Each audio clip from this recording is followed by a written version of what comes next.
You're listening to Puma Podcast. Hi, I'm Franco Luna, Puma Podcast, and you're listening to Teka Teka News. In this episode, those are precious times, precious hours of preparation. Like for example, I was in a hospital in Mindanao yesterday. For a typical 2D echo, it takes them weeks, no, for the results to come out. Imagine, baka after a week, yung pasyente nag-expire na kasi masama na yung puso. we'll talk about how talking to each other and sharing data responsibly is an overlooked way to improve healthcare for Filipinos.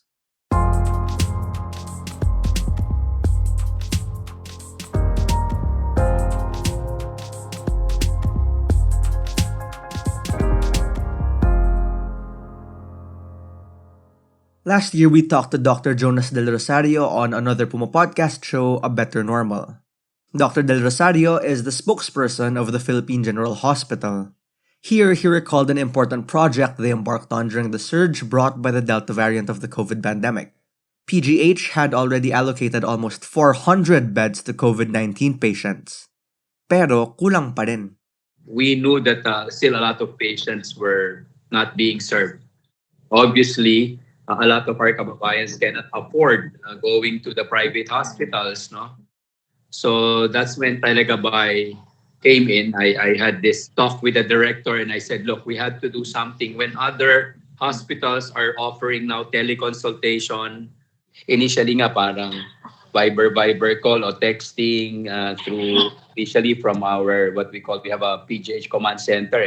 Una, pag hindi na ma-admit, i-refer sa amin. So lahat ng hindi ma-admit ng PGH, kami yung sumasagot. In March 2021, they launched the PGH COVID Telegabay. It was big news at the time. Sa tulong ng teknolohiya, ginabayan ng mga volunteer doctors natin ang mga naka-quarantine na pasyente habang may Delta surge. So we eventually decided to go and use Facebook. Because Facebook, in a way, is like the social media equalizer kasi apparently Facebook pala libre to a lot. So, yun nga, parang pati yung mga medyo hirap sa buhay, nagpe-Facebook. Through PGH COVID Telegabay, patients were guided by doctors remotely as to whether they could manage their symptoms at home or had to go to a hospital for treatment. Hindi na nila kailangang pumila sa labas ng mga ospital kung hindi naman pala kinakailangan at yung mga malala ng sakit ay naabisuhan na magpa-confine. This was a clear example of how technology could make it easier for patients to access healthcare. But experts say progress in this regard has been slow in recent years. That's because there are problems that have been around for a while. I talked to Louie Cruz. He's been in the healthcare space for 25 years, and he's focused on the digital integration of healthcare systems. Louie is the vice chair for HL7 Philippines, the local arm of the global body pushing for interoperability in healthcare. So, how does his work play out? Think about going to the hospital for a checkup. Now, let's say that thing you're getting examined for involves the use of medical equipment. Here's Louie. Of course, every procedure that you do on the machine, you have to input the names of the patients. So after acquiring the image that comes out has to have a name. So we usually find ways to integrate our equipments to the information system of the hospitals, which is a problem for us, no? Because there is no integration. The electronic medical record or the hospital information system cannot connect to the medical equipments. So most of the time, manual input is usually done on the equipment. But in first world countries, what they usually do is that the patient demographics are coming from the electronic medical record. Now, in the Philippines, hospitals often use different means to collect and store data. And even across departments, kanya-kanya ng sistema. That makes it hard to integrate the data into a single system. Data integration is the process of combining data from multiple sources into a single unified view. This is important so institutions like hospitals can make informed decisions that are based on their data. But how can we integrate data if the way we do things is obsolete? Hard copy pa rin, no? The files that you have from the hospital that you had your first checkup, then you have to bring it to the next hospital, no? Ganun yung mangyayari, no? It goes without saying that hospitals have to collect a lot of data, from patient records to financial information. All of this can be used to improve patient care, reduce costs, and make better decisions about resource allocation. But if this data is siloed in different systems, it can be difficult to get a complete picture of how the hospital is performing. That's the crux of the matter for Louie, because there is no single standard for data integration in the Philippines, which makes it difficult for hospitals to integrate their data with other hospitals. Whenever you say hospital information system or electronic medical records, it's either you develop your own or you buy from vendors, local vendors and international vendors. Most of the local vendors, I tell you, they create their own way of designing the information system. But it is only good for information to flow within the hospital. Billing, clinical, how to charge the patient once a service has been done. You've probably heard this story already. Some patients get tested at the hospital, which realizes it might not be capable of dealing with that patient's illness. So they get referred to another hospital, which requires another round of tests. Isipin mo ngayon, doble gastos whenever you go from one hospital to another. That's because uulitin mo yung lab tests or x-ray whenever you switch hospitals. You might have experienced this yourself already, getting retested for something you already know you're sick with. And because hospitals don't talk, you have to spend more, and your treatment is delayed.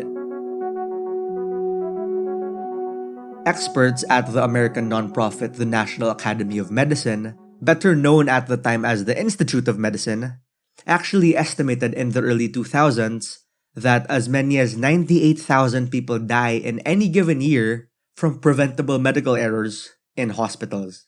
Louie says it's entirely possible that patients have died precisely because hospitals weren't able to talk, and that eventually has a toll on you, the patient. Say for example, CT scan. Siguro CT scan, mga abdomen, siguro mga 7,000 pesos. Sabihin natin, tertiary hospital ka muna.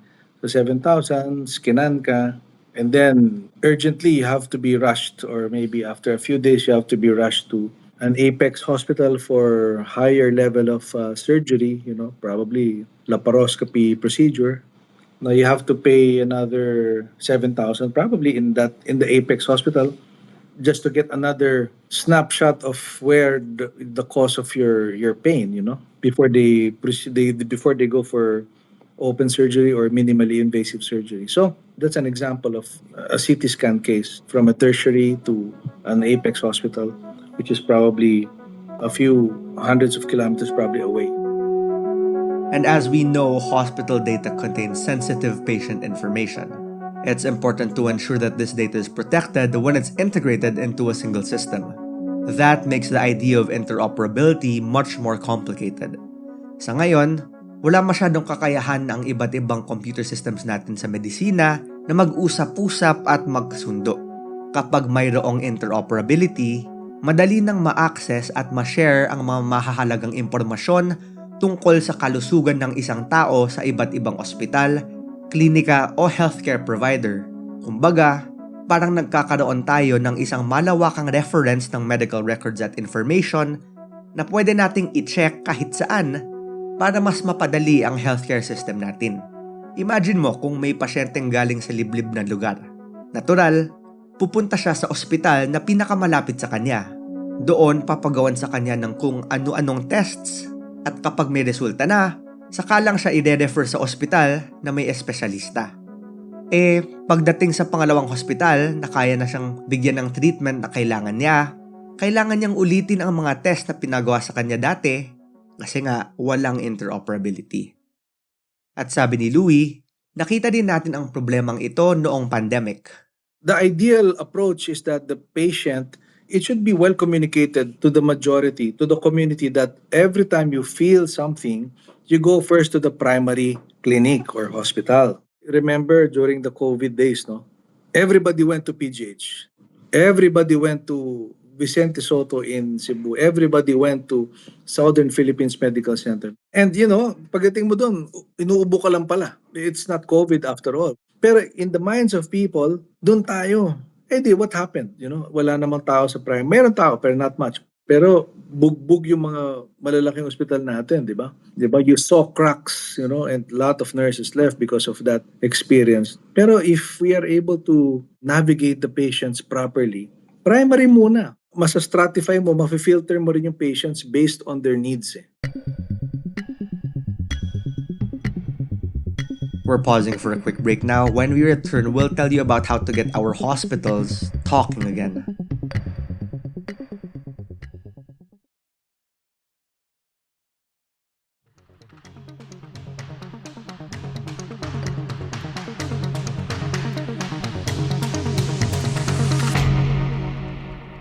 I think, you know, patient information is very vital, you know. Any hospital entity or healthcare entity should provide the highest, the utmost level of security for all the patient information, definitely. No? But that does not stop you from sharing, particularly if it is for a particular referring physician to the next hospital. There has to be some form of health information exchange. So the information can be passed on from one hospital to the other. No?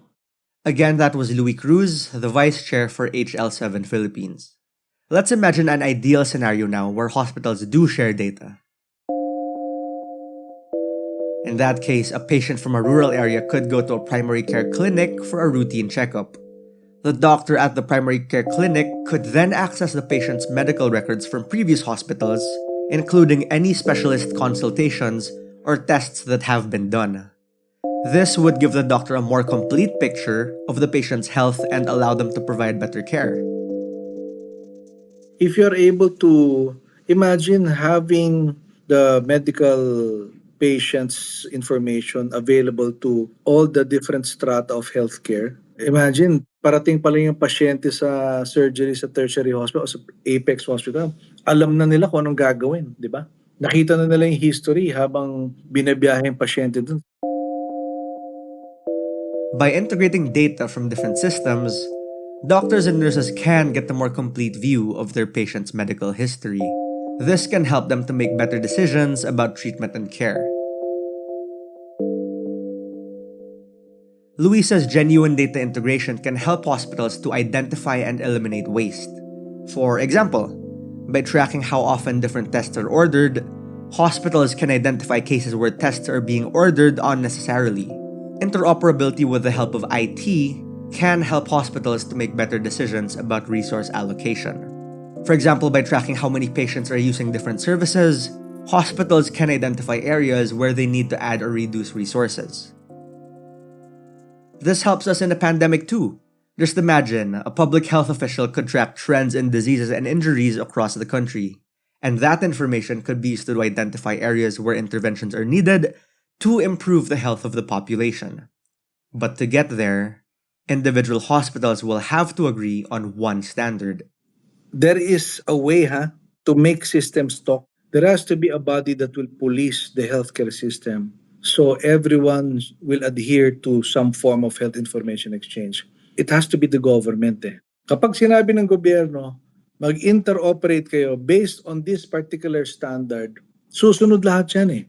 Until this changes, our healthcare system will always be held back. Precious seconds and funds will be wasted on the part of patients. And this, says Louie, affects every one of us. My final thought in this big discussion about healthcare integration is that it is workable. It is not rocket science, no? And we have to do it immediately, you know. One way or another, we're gonna use that bed. And that was today's episode of Teka Teka News. If you want to hear more about the topic, listen to the episode, To Prepare for the Future Pandemics, We Need Equity in Medical Care. That's on another Puma podcast show, A Better Normal. Again, I'm Franco Luna. This episode was edited by Freddy Blanco. Our Teka Teka News executive producer is Jill Caro, and our senior editor is Veronica Uy. If you found this episode useful, share it with a friend. Help Teka Teka News reach more people, and keep the show going. Thanks for listening.